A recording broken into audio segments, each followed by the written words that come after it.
Dati guys talaga nung unang upload ko ng review ko nung Rapo powerbank na 30,000 mAh, talagang marami nagkagusto sa powerbank na to. Talagang maganda nga yung performance niya. Ngayon naman, ang itetest natin ngayon ay itong kanilang bagong version ng wireless charging. Although hindi talaga ako fan ng wireless charging, pero malay nyo kayo gusto nyo ang wireless charging. So ito, papakita ko sa inyo ngayon yung summary na lamang ipapakita natin ngayon ng review mismo nitong powerbank na to. So, ang model ng powerbank na to ay RMG10-102. Ayan, wireless charging siya. Ang capacity niya ay 10,000 mAh or 37 Wh. So, bali ito yung kanyang wireless charging. Ayan, dito mo natatapat yung phone mo na compatible sa wireless charging. Tapos, sa likod naman, meron siya kasamang stand. Ayan, nabubuksan mo siya dyan. Ganyan. Ayan. Ayan. O, diba? Ang galing niya. Pwede mong isandal yung phone mo dito habang naka-charge. Kahit nanonood ka ng movie. Yan, ganyan. Tapos dito naman sa baba, ayan, dito, meron siya ditong power button, ayan. Tapos sa gilid naman, dito sa baba, meron tayo ditong USB port. Ito, USB-A, dito siya naglalabas ng power. And then, dito naman sa isa, meron tayo ditong USB-C. Yung battery nito ay lithium polymer din lamang, katulad ng mga old power bank natin nito. Yung mga power output niya naman dito is 5 volts, 9 volts, at 12 volts hanggang 18 watts. Dito naman sa USB-C natin is same din lamang sila hanggang maximum of 18 watts din. Dito naman sa kanyang wireless charging ay maximum of 15 watts. Pero hindi ko naman siya laging ginagamit.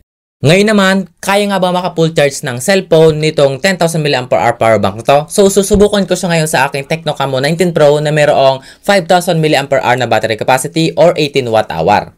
Yung battery percentage nga pala ng cellphone ko ngayon ay nasa 4%. I-charge natin siya hanggang 100%.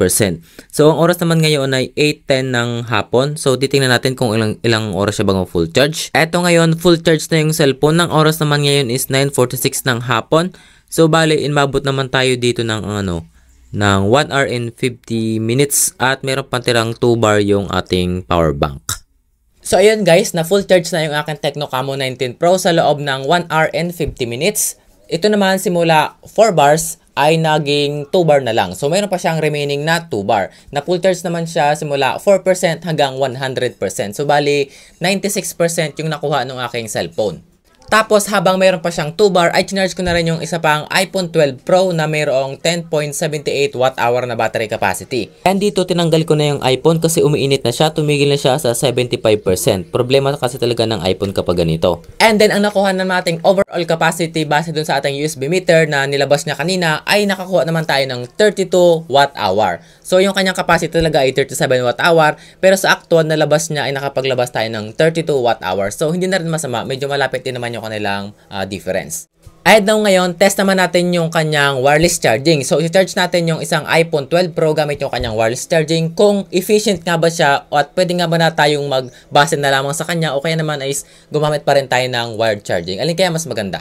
So, ang oras ngayon ay 2:20 ng hapon. Ang percentage naman ng cellphone ay nasa 9% na lamang. Try natin na hanggang 100% kung mga ilang oras bago ito ma-full charge. At eto nga ngayon, full charge na yung iPhone 12 Pro at ang oras naman ngayon ay 8:24 na ng hapon. Bali, 91% yung naging charge ng iPhone at inabot naman ng 6 hours bago na fully charge. Ay na yun guys, na-charge ko na yung iPhone 12 Pro gamit dito sa kanyang wireless charging simula 9% hanggang 100%. So, bali nakakuha siya ng 91%. Yun nga lamang ay inabot halos ng 6 hours bago na full charge yung iPhone 12 Pro kasi naman bukod sa medyo mabagal nga yung wireless charging, yung iPhone kasi kapag nakakaramdam ng sobrang init ay tumitigil yung pag-charge kaya napopost talaga, tumatagal talaga yung charging time. And then itong power bank naman ay meron pang tirang 2 bar after makapag-charge ng isang iPhone 12 Pro. Ngayon naman isusubukan ko kung mga ilang oras nga bago ma-full charge itong 10,000 mAh na power bank na to. Susubukan ko siya sa regular charger na 5 volts lamang. Tingnan natin kung mga ilang oras siya bago ma-fully charge. Eto na ngayon, hindi na nagcha-charge yung power bank kasi siya ay full charge na. Umabot tayo ngayon ng 1:58 ng hapon.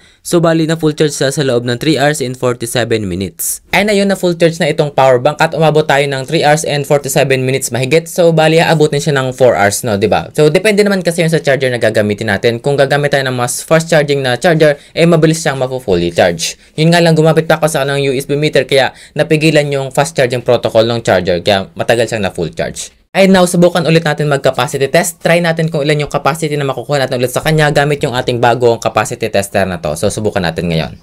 Tingnan nga natin kung ilan yung makukuha natin dito. Dinidischarge ko siya sa 15 watts. Siya ay 5 volts, 3 amps. So, let's see. At eto na nga, tumigil na yung power bank. Dito nakakuha tayo ng 31.107 Wh. And ayun, base sa last test natin ay nakakuha naman tayo ng 31 watt hour na capacity sa nailabas niya. Kanina nakakuha tayo ng 32 watt hour, ngayon ay 31. So almost same pa rin, konti lang yung kanilang difference. And now, pwede natin pagsabayin yung kanyang wireless charging, tapos yung kanyang USB-A, tapos yung USB Type-C. Makapag-charge nga ba tayo ng tatlong device ng sabay-sabay? Ngayon ay susubukan natin dito sa kanyang Type-C charging port. Dito sa ilagay ko sa ating humidifier kasi ito ay Type-C, so gumagana naman. Next naman natin dito sa micro USB. Gagamitin ko yung kanyang USB-A port para makapag-charge itong power bank. So let's see. Ayan. So, nagcha-charge naman yung ating power bank. Ayun, nag-restart nga lang. So, last itong ating iPhone sa wireless charging port. Ayan.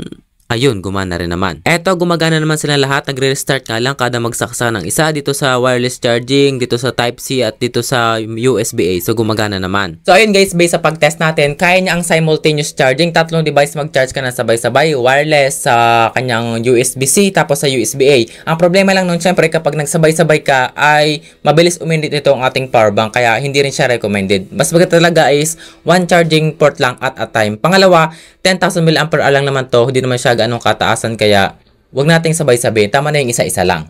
And now, alin nga ba dito sa dalawang magandang brand ng power bank na to ang mas maganda? Itong Romos 10,000 mAh o itong Rapo 10,000 mAh. So first of all, pagdating sa charging capability, mas maganda to kasi ito is wireless charging. Ayan o.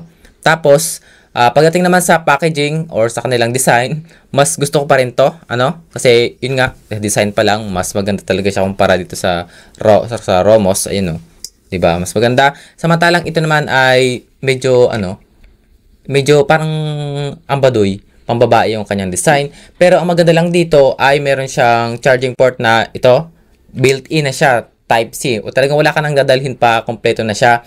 Yun nga lang, pagdating sa capacity ay mas panalo si Romos. Kasi sa pag-test ko nung nakaraan, di ba ito, sumobra yung capacity nito kumpara dun sa listed capacity niya dito. So, mas mataas yun. So, legit and true rated capacity si Romos. Pero, pareho lang naman silang 10,000 mAh at konti lang naman yung difference nun kahit pa sumobra to. Kaya, it's up to you na kung alin yung gusto ninyo.